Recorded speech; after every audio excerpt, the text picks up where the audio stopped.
WSU football is back at Giesa Field tonight with one of their toughest opponents. And how our very own WSU professor made history. All this and more on Murrow News 8.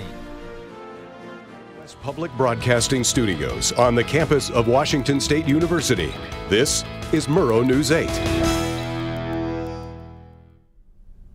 Good evening, I'm Derek Joseph. And I'm Grady Glover. Welcome to Murrow News 8.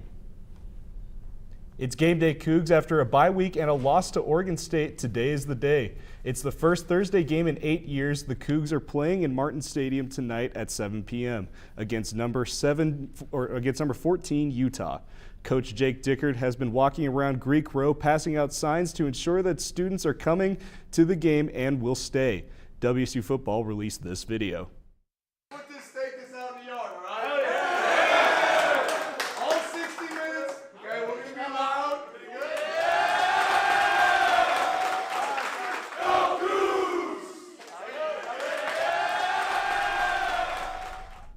The Cougs are rocking a new helmet decal tonight, so make sure to go support the Cougs tonight and stay the whole time and be loud.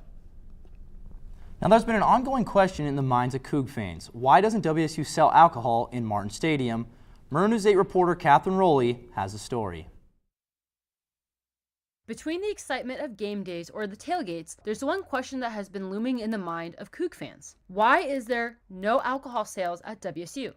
There are currently no collegiate stadiums that sell alcoholic beverages inside of them, but they do sell outside of them. WSU actually did look into selling alcohol at Martin Stadium, but in order for them to do that, it would take a lot of loops and a lot of steps. University spokesman Phil Weiler explained this to me. To do that, we have to get approval of the State Liquor and Cannabis Control Commission, and really that was the I guess stumbling point, maybe is the way to describe it. You know, we were wanting to be able to do this. The Liquor and Cannabis Control Commission was not necessarily convinced, and their concern was, if we do this for Washington State, we're going to then have to do it for University of Washington and Eastern and Central and Western, and and that it has implications. Weiler also explained that athletics did run an experiment during basketball games. However, Beasley nor Martin Stadium were built with the intention to serve alcohol. Right behind me is the football practice field for the football team. Now, usually on game days, this looks a little bit different. Along this shed right here, that's where the beer garden for those who are 21 can consume alcoholic beverages. University spokespersons have said that they don't want to end the tradition of WSU letting students and fans in and out of the stadium throughout the game. If they were to sell during the game, that would have to change. On top of the logistical challenges, there's also the cost that would come with serving alcohol in sporting venues. You have to have alcohol monitors. You have to have trained staff who can serve it. There's two reasons you want to do it. One is to increase your revenue. The other is to improve your fan experience. And if the costs are such that you're not going to make a lot of revenue, and you're not able to make it a great fan experience, then I think sometimes those experiments don't move forward. While it might seem like a good idea, cons may outweigh the pros. For now, students and tailgaters are going to have to stick with going back to local bars on campus or going back to their tailgate spots. Reporting in Pullman, I'm Catherine Rowley, Murrow News 8. With tonight's big game at 7 p.m., campus tailgating is already here, and Coug Nation is ready for the team to get back in the win column. Murrow News 8 reporter Allison Martinez has a look for us near the stadium. Thanks, guys. We're here outside of Martin Stadium at RV Lot 1, and as you can see, the lot is absolutely filling up with fans who are so excited for our first Thursday game since 2014 as we play off against former Rose Bowl champions. Thanks, Allison. WSU's named Judy McDonald as their first faculty regent. McDonald is a professor for the WSU Department of Math and Statistics. The university reports that Governor Jay Inslee chose McDonald from a list of applicants chosen by the WSU Faculty Senate. She will join the Board of Regents, which makes decisions and approves budgets for the university. McDonald's first meeting will be November 17th and 18th in Vancouver, Washington. WSU has announced a $5 million investment from Boeing to help fund a new Student Success Center for the Voidland College of Engineering and Architecture. The new Boeing Center for the Student Success will occupy an entire floor of the Schweitzer Engineering Hall. In celebration of this announcement, WSU is holding an event at the Cubs Senior Ballroom to discuss Boeing's investment to the school. On Tuesday, Moscow police officers held a presentation on the dangers of fentanyl at Moscow High School. Moscow Pullman Daily News reports that the presentation highlighted that fentanyl can come in the form of counterfeit pills of other drugs like Xanax or Oxycontin, and there is at least one fentanyl overdose per week in Latah County on average. Coming up, why the COVID-19 mandate has still not been fully lifted. And why emergency departments and doctors are concerned for the upcoming winter outbreaks. Coming up next.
WSU is set to eliminate the COVID-19 vaccine mandate for its employees on November 1st. This announcement is coupled with Washington State Governor Jay Inslee's announcement that COVID-19 emergency orders will end on October 31st. The vaccine mandate has been in effect since the beginning of the 2021-22 school year, and faculty members who work in healthcare settings will still need to be vaccinated. Respiratory infections are on the rise in Washington, and they're coming a little earlier this year. If you take a look at this graph, the Seattle Times reports that RSV, or respiratory syncytial virus, is the cause for many of these infections. This is leading to full hospitals, and some hospitals even reporting 4 to 5 hour wait times in emergency rooms. Remember to stay home and avoid interaction with others if you feel sick this season. Now, Catherine, this sickness has kind of been caused by a lot of cold and a lot of wind here in Pullman. What can we expect for tonight's game and for the rest of the week? Well, it's going to be cold. Not really anything else you can say otherwise. It's going to be really cold tonight. There's going to be a low of about 41. It's going to be about 45 at the beginning of the game, but it's going to be windy. So you need to bundle up. Don't get sick. Don't get cold. Be fine. Today we're looking at a high of 46 and a low of 34. That 34 will come after the game, so you won't need to worry about that. If we move into the state map, we are going to be seeing more cold. Tri-Cities is going to be the warmest that we have, but Seattle and Olympia are going to be raining and cold, so we all know what that means. It's going to be a lot colder than it feels. Coming over to Pullman and Spokane, they're going to be pretty similar for the most part, but right now it's going to be a 55 and a 43 in Spokane and 51 and 39 in Pullman. Now if we go into the 5-day forecast, we can just see how not warm it's going to be for the 5 more days. So tomorrow, 54 and 40, 55, 38 on Saturday, 52 and 44, and then rain. What's fall going to be without some rain? So 54 and 39, but raining, so realistically a lot colder. And then Tuesday is probably going to be our coldest day, so that's going to be 44 and 32. That's kind of all I have for weather today. Back to you guys at the desk. Coming up, Emmett Savoris breaks down his keys to tonight's football game against Utah. And why the soccer team has been struggling, next on Murrow News 8.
Welcome back to Murrow News 8. I'm Emmett Savoras with sports. The Cougs are back at home for a Pac-12 matchup against 14th ranked Utah. Beating the Utes won't be easy, but here are my keys to the game. WSU has to get some pressure on Utah quarterback Cam Rising. The Utes have only allowed 5 sacks this season, tied for the 5th least in the country, while the Cougs have 20 sacks on defense. Protecting the football is another must for the Cougs. They're 102nd in turnover differential this year, being -4, while Utah is +6. And then finally, the offense is going to have to run the ball against Utah. Utah's defense on the run is middle of the pack in the Pac-12, but they are number 1 in the Pac-12 on pass defense. No Nakia Watson for the Cougs is going to hurt, so Jalen Jenkins will have to have a career game for WSU to snap its 2-game losing streak. Moving from the gridiron to the pitch, women's soccer heads down to Los Angeles to end a 5-match winless streak against the best team in the country, UCLA. The Bruins have only allowed 1 goal in their last 6 games, and the Cougs offense hasn't been as electric as they were to start the season. They've been shut out in their last 2 games. Kickoff tonight is at 7 p.m. at Wallace Annenberg Stadium on Pac-12 Network. Wazoo reveals a new design that we haven't seen before. It's our thoughts and more. Stay with us.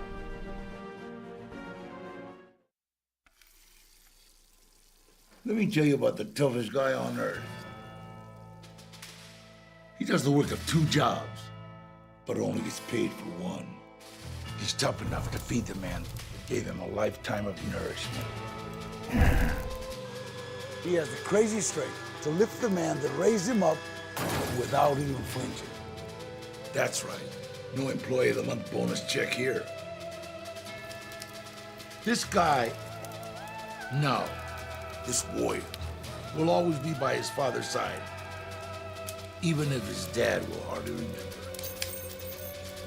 Good luck finding a gym to train for that.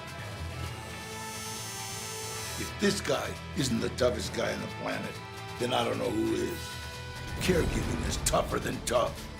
Find the care guides you need at aarp.org/caregiving.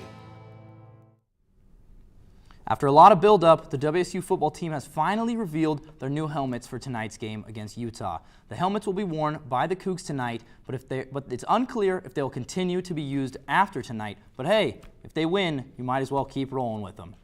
Now, Derek, I have never seen any official WSU merchandise be used with the logo Wazoo. I like it, but I don't know how to feel about it. I mean, I like it. If this is something they plan on using down the line, put it on like T-shirts and stuff like that. I do like it, you know, because Wazoo. I mean, everybody calls it that, so why wouldn't they? And I know, Kat, you had a pretty good, or Catherine, you had a pretty good opinion on this. What did you think about it? So actually, they did sell the stuff that said Wazoo on it. My dad has a sweatshirt that I now have from like the 90s, but I want blackout. I want a blackout jersey. Helmet's cool, but I want a blackout jersey. I want a blackout helmet, pants, everything. I really was looking forward to a blackout, but that's not gonna happen. So I'll just keep hoping. Yeah, I know we were all really looking forward to a potential blackout game. No blackout uniform has ever looked bad. Thanks for watching. If you missed this or anything in any of our previous newscasts, you can always watch us on our YouTube channel. More news can be found at nwpb.org/mn8. You can follow us on Facebook and Twitter. Have a good night.